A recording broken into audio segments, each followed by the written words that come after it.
سیستمی سەرمایەداری چۆن بەبێ پارە و پول خواردنی بەری ڕەنجی خەڵک ناژی، چۆن بەبێ بێکارکردنی خەڵک ناژی، بەبێ گەندەڵی ناژی. گەندەڵی یەکێکە لە سیفەتە جیاکەرەوەکانی سیستمی سەرمایەداری و سیستماری اقتصاد بەبێەوە ناتوانێت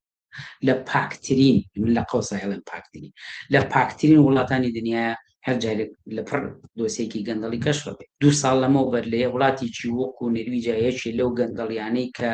بوو بە قەزیە و لە حیزبی دەسەڵاتداری ئەو کاتێک کە حیزبی ڕاست پێڵم پارتی ڕاستیدا هاوسەری سەرۆکی حیزبەکە موقعیەتی هاوسەرەکەی ژنەکەی کە سەرۆک وەزیران بوو موقعیەتی ئەوی بەکارهێنا بوو، کاروباری ئیداری بەکارهێنا بوو بۆ گەورەترین ئیستثماری پارۆپور کۆکردنەوە بۆ شەریکاتێک کە ئەو سامیتایی بوو.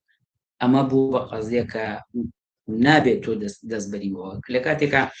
دوایەوە هیچیان لەو شەریکەیە نەکرد، غەرامێکی عەجیبیان بەسەر لەباری سیاسی و حیزبەکەی پێشکا ئەو سەر و وەزیرانی پێشکا، بەڵام سیستمی سەرمایەداری ڕزگاری بوو لەجێ خۆی بوو کۆی کە ئەو پارۆپور قازانجا چی بۆ شەریکە گەورانە زۆر بە شێوەیەکی باش بڕۆ.